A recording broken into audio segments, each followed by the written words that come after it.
Hoje é quarta-feira, dia 7 de abril de 2021. E o tema que estudaremos na nossa lição da Escola Sabatina será Aliança com Moisés. Você está no canal, eu estudo a lição com o pastor Samuel Camilo.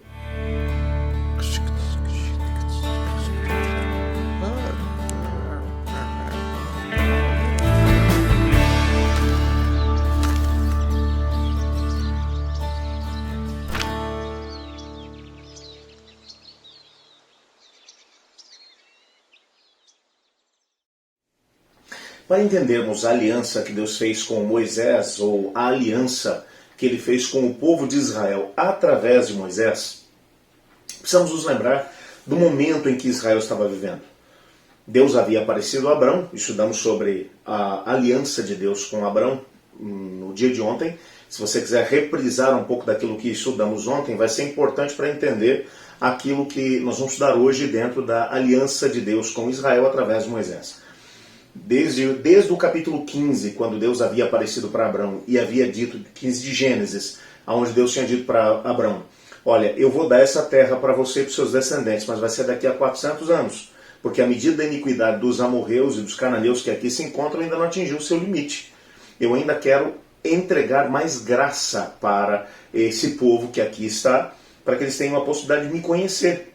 Então você e os seus filhos vão peregrinar por essa terra, mas saiba de uma coisa, que os seus descendentes vão para o Egito e vão ser escravos lá, mas eu vou libertá-los. Passados 400 anos, desde que Deus havia feito essa promessa para Abrão, o povo ainda era escravo no Egito. Deus, portanto, levanta Moisés, chama Moisés para ser o libertador. Moisés reluta no momento do chamado, o Êxodo capítulo 3 vai falar sobre isso. Entretanto, depois de aceitar, ele acaba sendo um instrumento através do qual o Senhor Deus, com mão poderosa, liberta o seu povo da escravidão do Egito. E o próprio Deus, depois de libertá-los, os dirige por todo o caminho. É ele quem escolhe a rota. Ao invés de contornar o Mar Vermelho, eles passam pelo meio do mar, seguem uma direção oposta àquela que seria a direção mais direta, seguindo pela terra dos filisteus.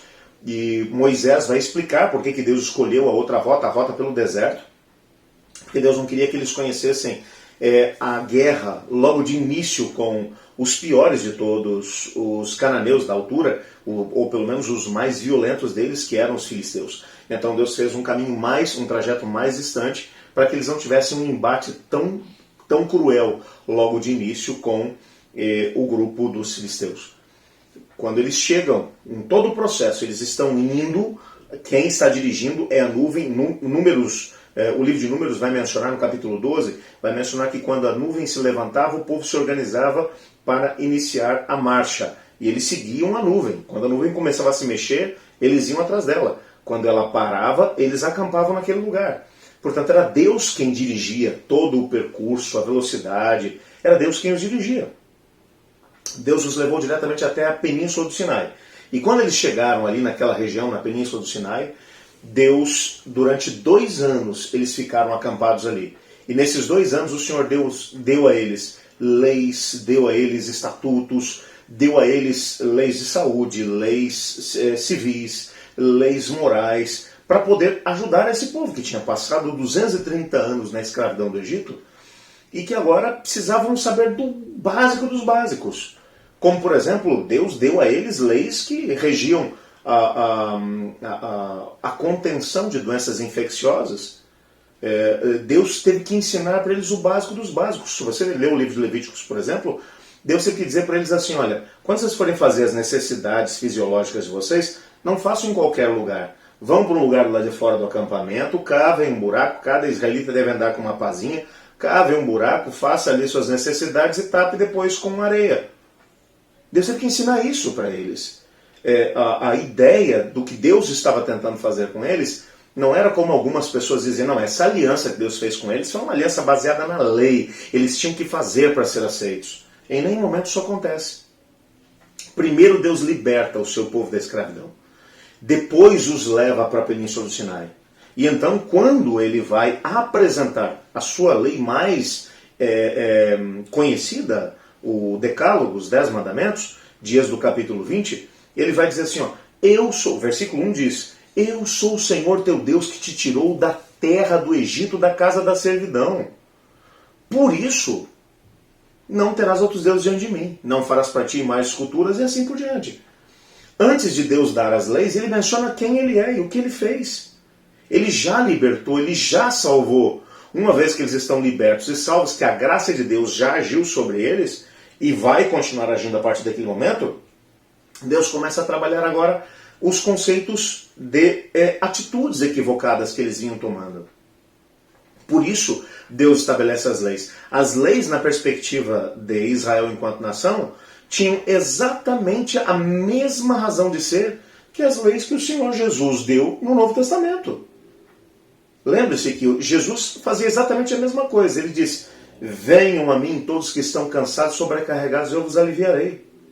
Venham e aprendam de mim, que sou manso e humilde de coração, e encontrareis descanso para as vossas almas. Você repara aqui a questão? Ele chama as pessoas como elas estão, isso é a graça de Deus agindo. Depois ele chama, depois que elas já vieram, então ele vai dizer, agora vamos aprender de mim. Aprender para quê? Aprender para mudar comportamento, postura. E quem é que opera essa mudança? O apóstolo Paulo vai dizer que é o Espírito Santo que depois do nosso batismo entra dentro de nós, passa a morar em nós e começa a mudar a nossa vida de dentro para fora. Portanto, essa aliança que Deus vai fazer com o povo de Israel através de Moisés não é uma aliança baseada na lei. Já havia lei lá no Jardim do Éden para Adão e Eva. Havia lei também para Moisés ou para Noé. Havia lei também para o próprio Abrão, assim como havia lei para Israel enquanto nação. Portanto, não houve uma mudança, uma ruptura no contexto dos diversos momentos em que o Senhor Deus vai estabelecer a sua aliança com as pessoas. Nós teremos a possibilidade de desdobrar um pouco mais isso quando, um pouco mais à frente nesse trimestre, formos estudar especificamente sobre essa aliança. Mas é uma aliança baseada na graça. Uma vez que a graça alcançou o indivíduo ou a nação, então agora Deus começa a trabalhar no aspecto comportamental, mas como uma consequência daquilo que foi a salvação efetuada pela graça mediante a fé.